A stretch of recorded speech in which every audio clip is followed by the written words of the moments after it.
Hello everyone and welcome to Hank's 11th session, I do believe. I will be voicing this one over as well just because there was a lot of background noise. This looks like it is one of his shorter sessions, so hopefully that means we made some good progress in it. I start with him tacking up off film again because he's pretty much the same every single time I tack up now. We worked through that issue of him kind of backing up while cinching, and now that that's done, he's pretty much solid citizen for tacking up. I try to be really consistent in my warm-up with him by always rewarding him for a couple steps of walk and then a couple steps of trot before asking much more. Just like every other video, we are using positive reinforcement in this one. I'm going to stick to that method with him because he's here to learn a different method and see if we can help him out with a different method. And I do think that he's definitely started to understand that click noise.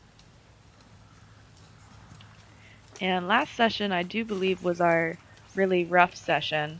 So that's why this one was shorter, in hopes that I could reward quicker for those small good points.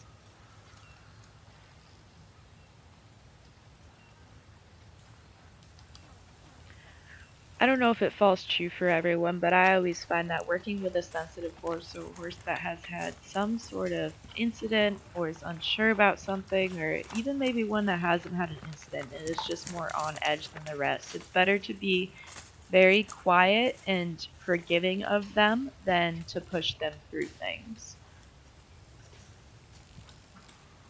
And now I'm like that weird balanced line between, I don't want to call it like the old horsemanship style or old training style where there's a lot of like moving the feet and running, and then I'm also crossed between the new style of positive reinforcement and really slowing things down, being quieter with your body, with the horse.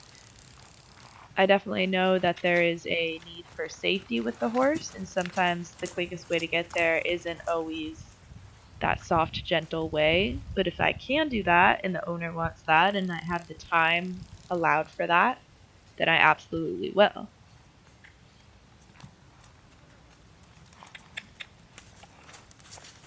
Now, if this was a horse that had been wearing tack for the first time and, on the third session was still bronking with it and more out of a not a fear-based response, more of like a goofy, having fun response, if that makes sense. And there's far and few that do that. There's not many at all. But there's definitely a way to read the horse and tell how they're able to do that. And now if one was doing it in a non-fear-based manner, which I guess technically you can relate everything back to some sort of fear, but I don't know what the right terminology is for it. Not what Hank is doing. One that's just a youngster. If they're doing that by the third or fourth session, I'm definitely going to be a little bit more firm with them. Maybe start asking them to yield their hindquarters and then move out right away, putting a lot more energy into that round pen just to show them, like, hey, that's not the easier thing to do here. Just chill out with your body, and then you get to be done with your session quicker. So there's certain times I'll be a little bit more firm with them. Alright, going back to Hank's session. So far, everything looks pretty good. I didn't want him to canter quite yet then, but he's really anticipating it. So I like that time when he picked up the canter for the second go around. He was a lot softer with it, and I tried to, as quick as possible, reward for it.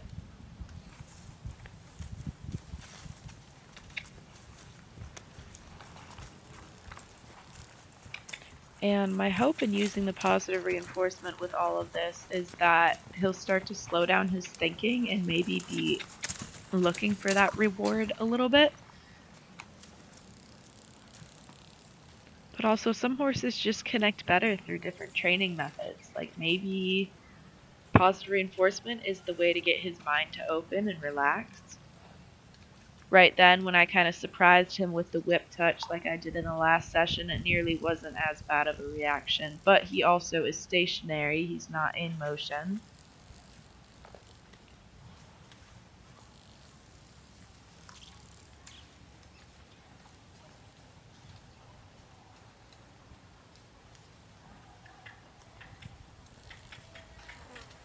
I found that over time his breathing pattern has started to get better, which I like. So through his body, there may not be too much of a change, especially since the last session where we're using that Western saddle and the pillows and all. But I found that he's holding his breath less and doing more exhales.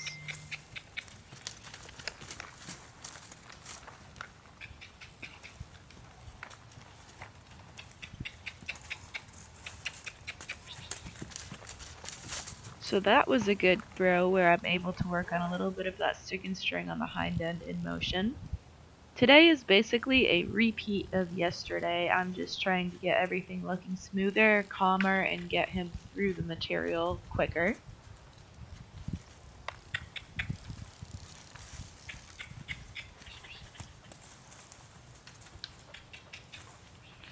So I wonder if I should try to put like empty bottles on that back cinch, but see, the problem is, and correct me if I'm wrong in the comments, but he obviously is not completely comfortable with this. Especially in the last video, he had more of a reaction with the pillows. Would that be counted as flooding? Because to me, I think it would be. That's just like putting a saddle pad on a horse a couple times and, their neck is straight up in the air and their ears are back, but they're tolerating it and they're doing it, and then the next day you're like, okay, let's put the saddle on and cinch it up. So the horse isn't super prepared because they weren't relaxed anyways, and I find when the horse isn't relaxed, they're not soaking in and digesting that information we're trying to give them.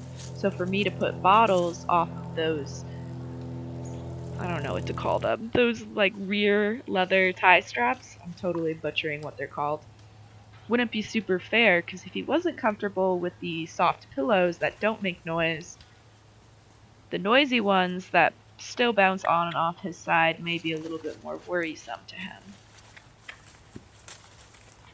So as much as the very old part of me is like, okay, let's just tie everything to him, the other part of me is like, well, that's not going to make a difference because he's not even okay with the soft object. You know what I mean? I do like how quiet he is for me to put the pillows on, though.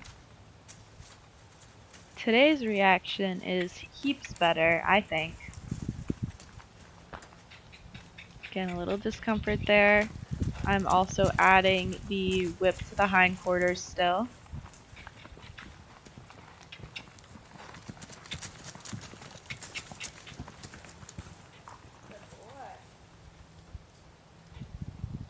It's always interesting watching these back. It's kind of nice doing a voiceover for a few of them, because then I get to really watch the body language for a second time, and like even just while watching now, aside from doing the voiceover, I'm trying to brainstorm different things I could do to really help him out with that sensitivity on his flank and hind end.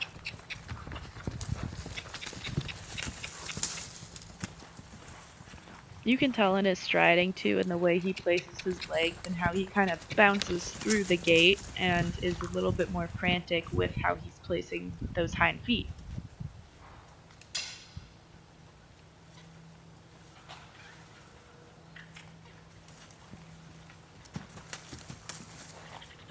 Again there, when I'm just reaching out with the whip to touch, I really, really like these reactions. Yes, he's scooting forward, he's uncomfortable, he's nervous, but he is not kicking out.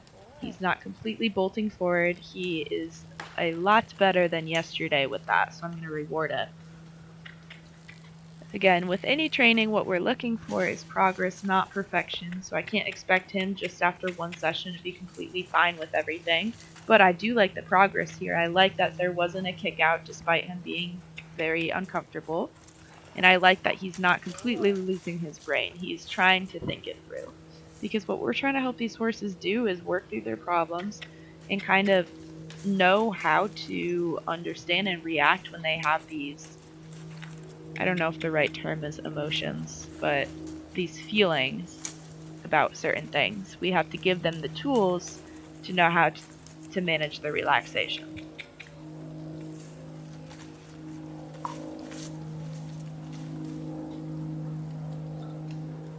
I would say desensitizing in motion is one of the hardest things to work on, because horses after a while realize they can just slow down and stop. And then they have to understand the difference between that object being used to drive them and then being rubbed on them a second later, because you have to have that forward energy, that forward momentum to be able to desensitize emotions. So it's a constant battle between asking them to move forward and then also trying to work on getting them used to something rubbing on them, touching them, whatever type of desensitization it is. But also for them to be able to transfer back and forth between the energy being put through the object and it just rubbing on them.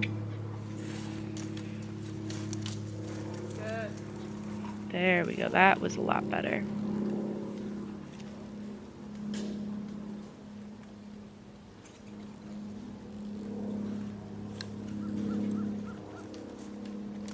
I'm really liking the reaction from that.